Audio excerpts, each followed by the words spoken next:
I got this little white styrofoam pumpkin, I think at Hobby Lobby. It said $2.99 on the bottom.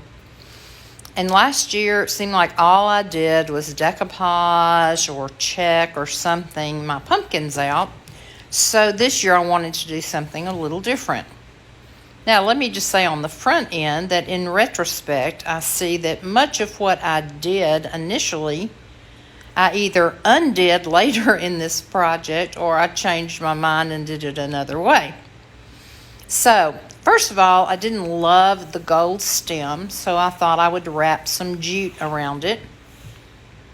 Later, I covered almost all of the stem up, so I might, when I get back home, try to find a little short stem to add to the top. But I thought that would make it a little more rustic looking like it came from the pumpkin patch. And you'll notice throughout the video that I have my finger protectors on. I did not have a controllable hot glue to make it lower temperature, so that glue is pretty hot. Then I took a folk art paint and a deco art paint, I don't know the colors right off, and just poured a little bit into the plate and dipped my brush in both colors to paint the entire pumpkin orange. However, once again I will say that you won't see any of the orange when I get through with this pumpkin because I covered it all up. Being the perfectionist that I am, though, I want it all done so that if everything else I put on it came off, it would still look like a pumpkin underneath. I probably waste a lot of materials doing that, but that's just who I am. So then I took some Spanish moss and glued around the stem.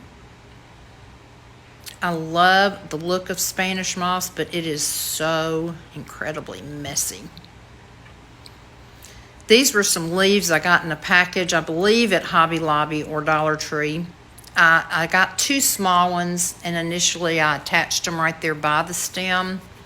Later, I changed the placement of them.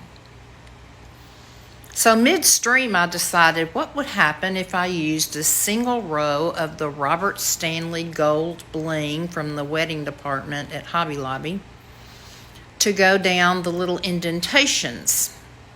You know, just to zhuzh it up a bit. Well, guess what? In the end, you don't see any of the Robert Stanley Bling. So, like my mother used to say, do as I say, not as I do. Because if I had it to do over again and had known exactly what I was going to do, I would not have wasted the bling. However, there was not a lot that was wasted.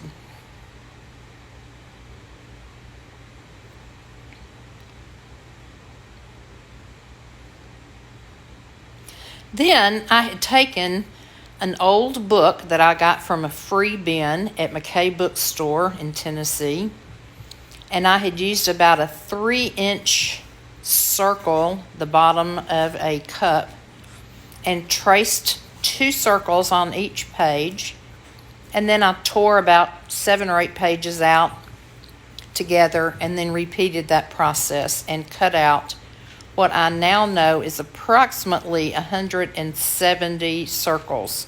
So this project takes a while. And then, as you saw me previously, I started at the short end and just started wrapping in the spiral to make little rosettes. Some are bigger and some are smaller. Usually I would, about halfway through, put a little dot of hot glue just to hold that part in place. And then I began, when I got the rose completed, kind of pushing it down flat on the table to give it a more flat bottom, because that made it easier to glue to the pumpkin. Now, it's very easy for these rosettes to unravel, so you have to have patience. Rodney helped me make these rosettes, and it took a long time. I think the finished product is beautiful, but it does take a long time. And were I to do another one, I might make my circles a little bit bigger. So then I went off camera and completed all but that one section, and came back to show you that I had also taken the leaves off of the top, and I took some sari silk and put a little bow up there, just a small bow. Doesn't really show much. If I had had lace, I would have used some lace, but I just kind of wanted a little bow right there. Then earlier I had cut 3 long strings of sari silk, probably at least 3 feet long each. And I had Rodney hold one in while I braided the 3 together. That was a little jewel that I got on a package, and I just put that little old antique looking jewel in the center of the bow, and then I came back and added those 2 small leaves.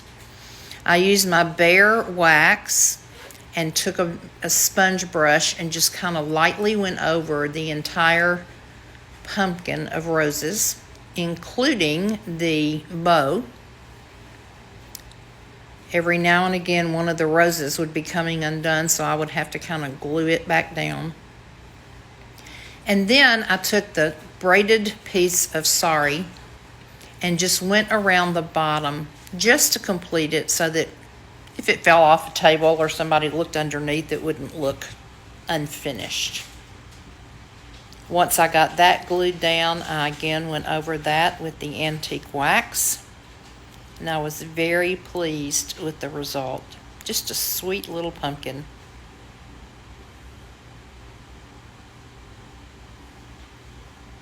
It would look cute in a bedroom or a bathroom.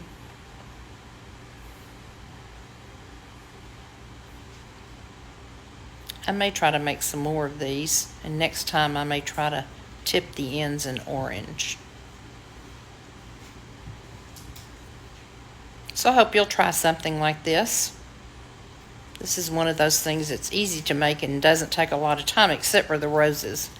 But when you're just kind of tired of decoupaging or painting, you can try something like this. And I think you'll be pleased with the results.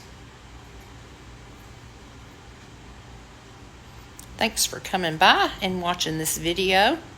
I'm grateful, and I hope if you're not a follower of Crafting and Cruising, you'll hit the follow button. Join our Telegram channel so you'll know when we're going live.